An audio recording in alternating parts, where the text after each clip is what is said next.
জলপাইয়ের টক ঝাল মিষ্টি আচার কোনো রকম রোদে দেওয়ার ঝামেলা ছাড়া আপনারা যদি বাসায় এভাবে জলপাইয়ের আচার করেন, কোনো রকম রোদে দিতে হবে না, খেতে খুবই মজা হয়। আসসালামু আলাইকুম, কেমন আছেন সবাই? আমি আজ জলপাইয়ের টক ঝাল মিষ্টি আচার করেছি।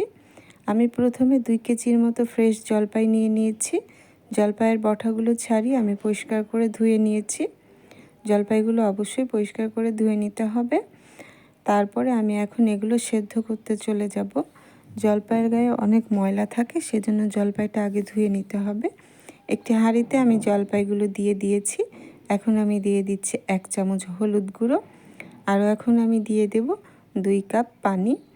এখানে পানির পরিমাণটা বেশি দেওয়া যাবে না, অল্পতেই জলপাই সেদ্ধ হয়ে যায়। এখন আমি একটু নেড়ে দিচ্ছি। আমি হলুদটা মিশিয়ে নিচ্ছি পানির সাথে। এখন আমি ঢেকে দিয়ে সেদ্ধ করে নেব। জলপাইটা খুব ভালো করে সেদ্ধ করে নিতে হবে। যেহেতু এটা আমি জলপাইয়ের মিষ্টি আচার করছি, আমি জলপাইগুলো সেদ্ধ হয়ে গেছে দেখতে পাচ্ছেন। জলপাই যখন সেদ্ধ হয়ে যাবে তখন জলপাই এমনি ফেটে যাবে। আগে সেদ্ধ করে নিলে এই মিষ্টি আচারটা খেতে ভালো লাগে। এখন আমি জলপাইগুলো পানি থেকে উঠিয়ে নিয়েছি, দেখতে পাচ্ছেন খুব ভালো করে সেদ্ধ হয়ে গিয়েছে। জলপাইগুলো সব ফেটে গেছে, ফেটে গেলেই বুঝতে হবে যে জলপাইটা সেদ্ধ হয়ে গিয়েছে। এখন এই জলপাইগুলো আমি ম্যাশ করে নেব। আমি পটেটো ম্যাশার দিয়ে ভালো করে ম্যাশ করে নিয়েছি। আপনারা চাইলে হাত দিয়েও করে নিতে পারেন, তবে গরম গরম থাকা অবস্থায় এই জলপাইগুলো ম্যাশ করে নিতে হবে। ঠান্ডা হয়ে গেলে ম্যাশ করা ভালো হয় না। আমি সবগুলো জলপাই ম্যাশ করে নিয়েছি। এখন আমি এই আচার করার জন্য একটি মশলা তৈরি করে নেব। আমি এখানে 7-8টি নিয়ে নিয়েছি শুকনা মরিচ, আরও নিয়ে নিয়েছি 2 চামচ জিরা, আরও নিয়ে নিয়েছি 2 চামচ মৌরি, আরও দিলাম 2 চামচ মেথি, আর দিয়ে দিচ্ছি 1 চামচ ধনিয়া, গোটা ধনিয়া, আরও দিয়ে দিচ্ছি 1 চামচ কালো জিরা। আমি এই মশলাটা এখন হালকা ভেজে নেব। আপনারা চাইলে শুধু পাঁচফোড়ন দিয়েও করে নিতে পারেন, তবে সাথে শুকনো মরিচটা দিয়ে দেবেন, দিয়ে ভেজে নেবেন। এখন এগুলো আমি হালকা ভেজে নেব, একটু নেড়ে চেড়ে। খুব বেশি ভাজা যাবে না, যদি মশলাটা পুড়ে যায় তাহলে আচারটা খেতে ভালো লাগবে না। মশলাগুলো যখন ফুটতে শুরু করবে তখনই বুঝতে হবে যে এটা ভাজা হয়ে গিয়েছে, হালকা বাদামি কালার চলে আসবে আর সুন্দর একটা ঘ্রাণ বের হবে, তখনই চুলাটা বন্ধ করে দিতে হবে। দেখতেই পাচ্ছেন ভাজা হয়ে গিয়েছে, আমার মশলাগুলো ফুটতে শুরু করেছে। এখন আমি চুলাটা বন্ধ করে দেব, এর থেকে বেশি ভাজা যাবে না। এখন আমি নামিয়ে নিচ্ছি। নামিয়ে আমি এগুলো ব্লেন্ডারে গুঁড়ো করে নেব। আপনারা চাইলে পাটাতে গুঁড়ো করে নিতে পারেন, তবে খুব বেশি গুঁড়ো করা যাবে না, একটু আধা ভাঙা করে রাখতে হবে। আমি গুঁড়ো করে নিয়েছি, দেখতে পাচ্ছেন। এখন একটি পাত্র আমি খুব ভালো করে গরম করে নিয়েছি। তাতে আমি এখন দিয়ে দিচ্ছি এখানে 1/2 লিটার খাঁটি সরিষার তেল। আমি 2 কেজি জলপাইয়ের জন্য 1/2 লিটার তেল দিয়েছি। আমার 1/2 লিটার তেলেই যথেষ্ট।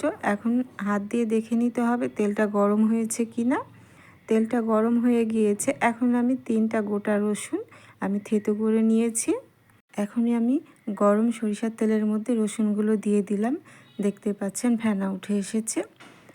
এখন ফেনাটা এমনি এমনি ভাজা হয়ে গেলে, রসুনটা ভাজা হয়ে গেলে ফেনাটা আর থাকবে না।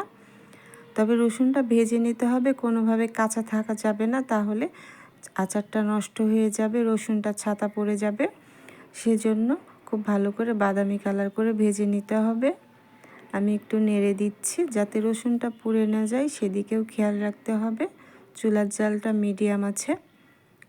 রসুনগুলো আমার ভাজা হয়ে গিয়েছে, দেখতেই পাচ্ছেন ফেনাগুলো আর নাই, রসুনটা ভাজা হয়ে গেছে, তেলটাও খুব ভালো করে গরম হয়ে গিয়েছে। এখন আমি আগে থেকে ম্যাশ করা জলপাইগুলো এই তেলের মধ্যে দিয়ে দিচ্ছি। দিয়ে আমি খুব ভালো করে জলপাইগুলো এই তেলের মধ্যে একটু ভেজে নেব। পানিটা একটু শুকিয়ে নেব। আমি সবগুলো জলপাই আমি এই তেলের মধ্যে এখন দিয়ে দিয়েছি। 5 মিনিটের মতো এই জলপাইগুলো আমি তেলের মধ্যে ভেজে নিচ্ছি। 5 মিনিট ধরে আমি ভেজে নিয়েছি, দেখতে পাচ্ছেন। অবশ্যই 5 মিনিটের মতো ভেজে নিতে হবে, তাহলে জলপাইয়ের মধ্যে যে পানি আছে সেটা টেনে আসবে। আমি খুব ভালো করে এগুলো ভেজে নিচ্ছি। এগুলো থেকে জলপাই সেদ্ধ থেকে আবারও পানি বের হবে, সেজন্য পানিটা ভালো করে শুকিয়ে নিতে হবে। আর চিনি দিলে আরও পানি আসবে, চিনি থেকে পানি বের হবে, সেজন্য আগে জলপাইগুলো ম্যাশ করা জলপাইগুলো তেলের মধ্যে ভালো করে মিশিয়ে নিতে হবে। আমি খুব ভালো করে মিশিয়ে নিয়েছি, দেখতেই পাচ্ছেন। জলপাইগুলো আমার তেলের সাথে মেশানো হয়ে গিয়েছে। এখন আমি দিয়ে দিচ্ছি 2 চামচ লাল মরিচের গুঁড়ো, আরও দিয়ে দিচ্ছি হাফ চামচের মতো হলুদ গুঁড়ো, আরও এখন দিয়ে দিব স্বাদ মতো লবণ। এখানে আমি 3 চামচ লবণ দিয়েছি, যেহেতু এখানে আমার 2 কেজি জলপাই আছে।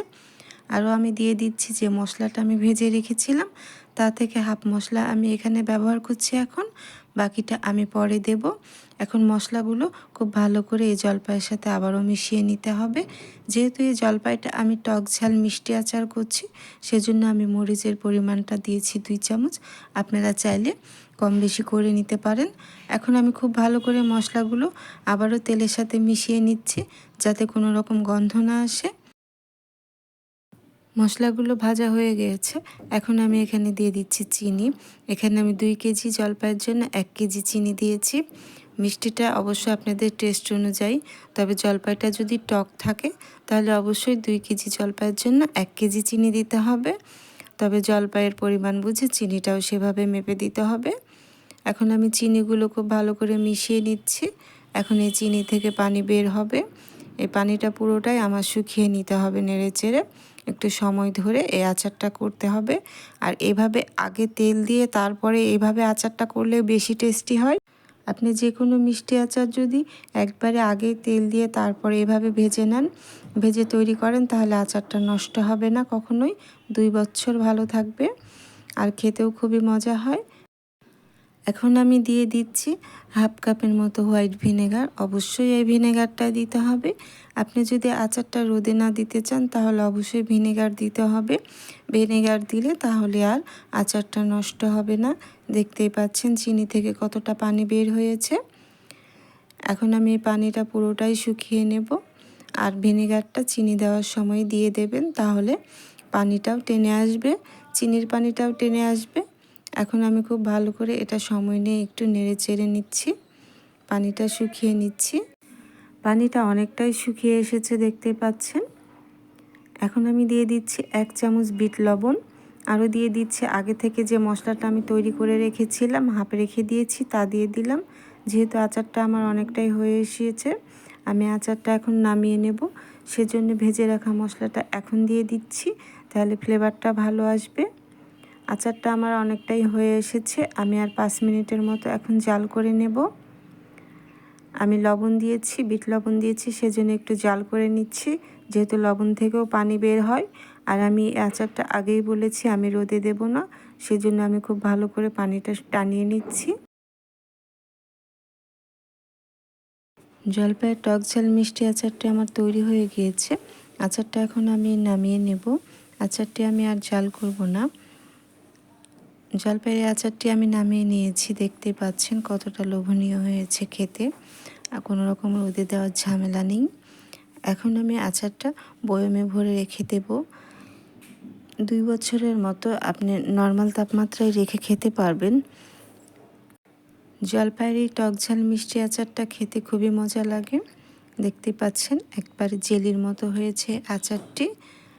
আশা করছি আজকে আমার রেসিপিটি আপনাদের ভালো লেগেছে। আজকে আমার এই আচারের রেসিপিটি যদি আপনাদের ভালো লেগে থাকে, অবশ্যই আমার চ্যানেলটি সাবস্ক্রাইব করে রাখবেন ও পাশে থাকা বেল বাটনটি অন করে দেবেন, যাতে করে আমি নতুন কোনো ভিডিও আপলোড করলে সবার আগে নোটিফিকেশন আপনার কাছে পৌঁছে যায়। আর যারা ফেসবুক থেকে আমার এই ভিডিওটি দেখছেন, তারা অবশ্যই আমার পেজটি ফলো দিয়ে রাখবেন ও একটি লাইক কমেন্ট করতে ভুলবেন না। চলে আসবো আবারও নতুন কোনো রেসিপি নিয়ে। ভালো থাকবেন সবাই। আল্লাহ হাফিজ।